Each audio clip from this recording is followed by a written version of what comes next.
परीक्षा पे चर्चा का हमारा सफर अष्टलक्ष्मी यानी नॉर्थ ईस्ट भी पहुंचा और गुवाहाटी में परीक्षा पे चर्चा और वो भी ब्रह्मपुत्रा के उस बहते हुए प्रवाह के बीच मजे से सैर करते करते चर्चा भी चलती रही।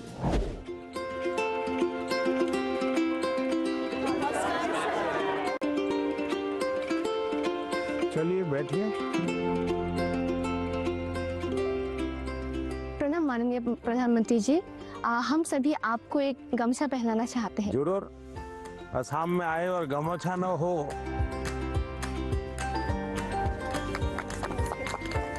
वाह। उनका जो प्रेजेंस है ना वो बहुत ही कामिंग है, लाइक रिलैक्स जैसा लग गया। बैठे रहने पर जो एंजाइटी होती है सब निकल गया। उनके साथ एक साथ बहुत बातें की फिर हमने। अच्छा, आप लोगों ने परीक्षा पे चर्चा कार्यक्रम पहले कभी देखा है टीवी पर? हाँ सर।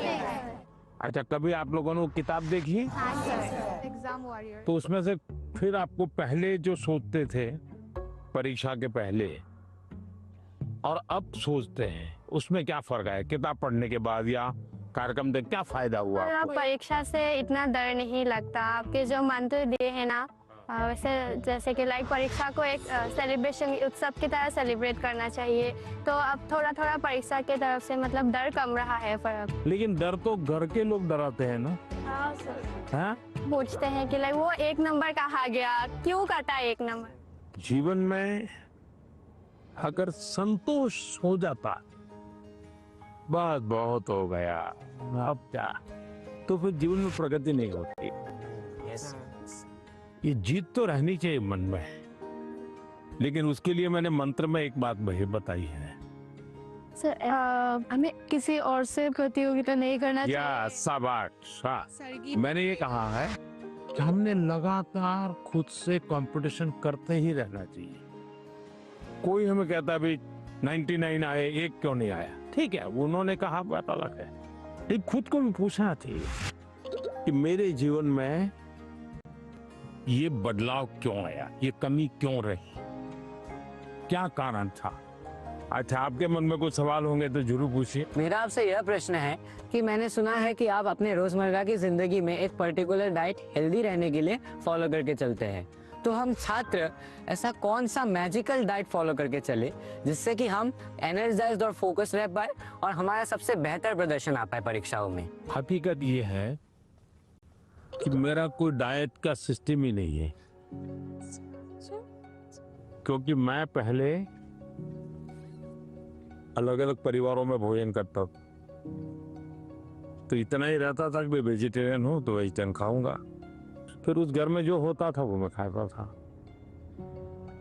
दूसरा, मुझे खुद को कभी पकाना पड़ता था, कभी खिचड़ी पका देता था। खिचड़ी खाते हैं नहीं हम? डाइट आपकी पसंद का होना चाहिए, यानी ऐसा नहीं दवाई की तरह डाइट नहीं खाए। तय करो कि पेट भर के खाना है कि मन भर के खाना है। आप ज्यादातर लोगों के क्या होता है, मना न करे तब तक खाते रहे। अनाज जो है पेट भर के खाते हैं, लेकिन सांस सीना भर के नहीं लेते हैं। यहां उल्टा करना चाहिए। दिन में जब भी मौका मिले एकदम शरीर भर जाए इतना सांस लेना चाहिए। हो सके तो कुछ पल उसको रोकना चाहिए और फिर धीरे से निकालना चाहिए। हम लोग क्या करते हैं, खाना यानी बाकी 50 कामों में शरीर को सबसे आखिरी प्रायोरिटी देते हैं, लास्ट प्रायोरिटी। अच्छा, आप में से कितने लोग हैं जिन्होंने नियम बनाया कि हम सूर्योदय देखेंगे या नहीं देखेंगे? ऐसे कितने? सनराइज। ये शरीर को ये चीजें एक ताजगी देती हैं, एक एनर्जी देती हैं। इनको हमने आदत बनाई है, शरीर को सबसे पहले प्रायोरिटी दिलाती। सर, अक्सर हमारे माता पिता हमारे दोस्तों के साथ हमारी तुलना करते हैं, परंतु उससे ज़्यादा दबाव हम पर तब पड़ता है जब हमारे अपने घर वालों या भाई बहनों से तुलना की जाती है। तो ऐसी परिस्थिति में हमें क्या करना चाहिए? मान लीजिए कह दिया पिताजी ने कि देख तेरी बहन के अक्षर कितने बढ़िया है, उसके हैंडराइटिंग कितने अक्षर है, तो अच्छा व्यक्ति क्या करेगा? उस बहन को कहेगा बहन मुझे सिखाओ ना, मैं कैसे हैंडराइटिंग अच्छा बनाऊं। दूसरा क्या करेगा?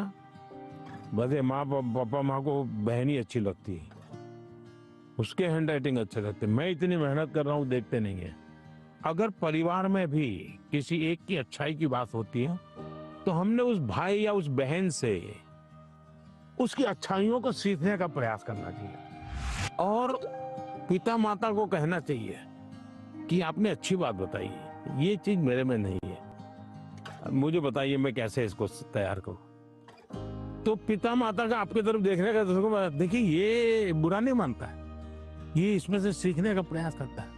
कंपैरिजन से माँ बाप ने बचना चाहिए और मैं हर माँ बाप से कहता हूं कि कृपा करके आप परिवार में किसी के सामने उतनी तारीफ न करें ताकि बच्चे की आदत खराब हो जाए। इतनी तारीफ न करें एक बच्चे की कि दूसरे बच्चे को लगे कि देखो हर बार ये तो इसकी बात दुनिया में बताते रहते, मेरी को बताते नहीं। परिवार में अगर निकट हमसे कोई ज्यादा अच्छा है, हमें मनोमन उसको गुरु मान लेना चाहिए। उसको पता नहीं होना चाहिए कि आप उसको गुरु मानते हैं। अब उसको कहना चाहिए यार तुम बैडमिंटन बहुत बढ़िया खेलते हो, मेरी गलती क्या होती है मुझे सिखाओ। तो वो भी अपने आप को बड़ा नहीं मानेगा, वो कहेगा यार ये मेरे से सीखना चाहता है, वो अपने को बराबर ही मानेगा। नर्वसनेस तो ऑब्वियसली थी ही, पर साथ में बहुत उत्साहित भी फील हो रहा था, बहुत खुशी हो रही थी कि मैं मोदी जी से मिलने वाली हूँ। मतलब मुझे लगा नहीं था ऐसा मेरे साथ कभी होगा, पर जब हुआ तो बहुत ही खुशी हुई। अक्सर छात्रों को स्टेज में या फिर लोगों के सामने बात करने में तकलीफ होती है। इसमें आत्मविश्वास बढ़ाने के लिए आप हमें क्या सलाह देना चाहेंगे? तो आप अगर उनको सलाह देनी है तो क्या दोगे? हाँ, आइए मेरे पास, आगे आगे सब लोग आइए।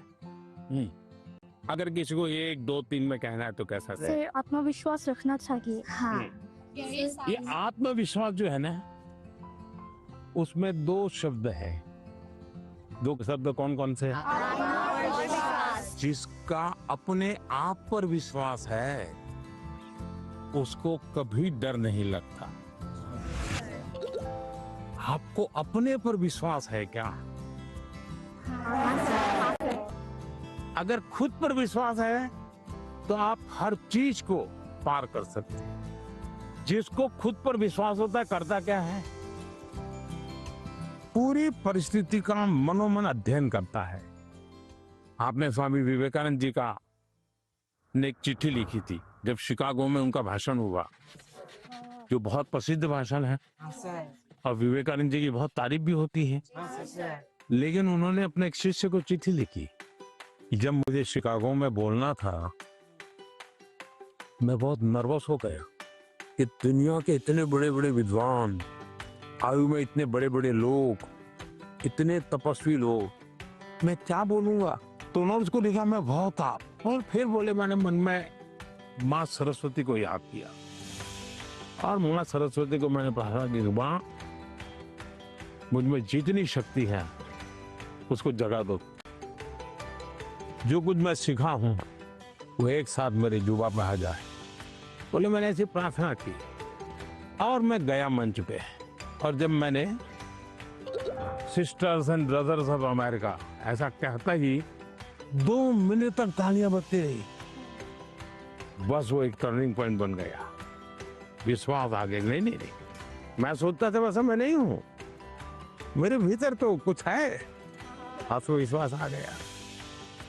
तो हर एक के जीवन में आज कितने ही अच्छे वक्ता क्यों ना हो, कितने ही बड़ा अच्छे खिलाड़ी, आपने देखा होगा क्या सचिन तेंदुलकर कभी 0 से आउट नहीं हुए क्या? होता तो वो सर पकड़ के बैठ गए क्या? इसका मतलब हुआ हम जो स्थिति है उसको ऑब्जर्व करें, सिचुएशन को एक बार अंदाज कर लेना चाहिए। ऐसा हुआ था, अब देखना आपको लगेगा हाँ अरे ठीक है मैं कर लूंगा। जो आत्मविश्वास शब्द है ना उसको सच्चे अर्थ में जीवन में समझना चाहिए, आत्मा की बात है, खुद की बात है, कोई ठीक नहीं कर पाए, हमें ही करना होता है। मैं आपके सामने गाना प्रस्तुत करना चाहूंगी। हाँ, गाना सुनाओगी? हाँ, डॉक्टर भूपेन हाजरिका का। अरे वाह, बताइए।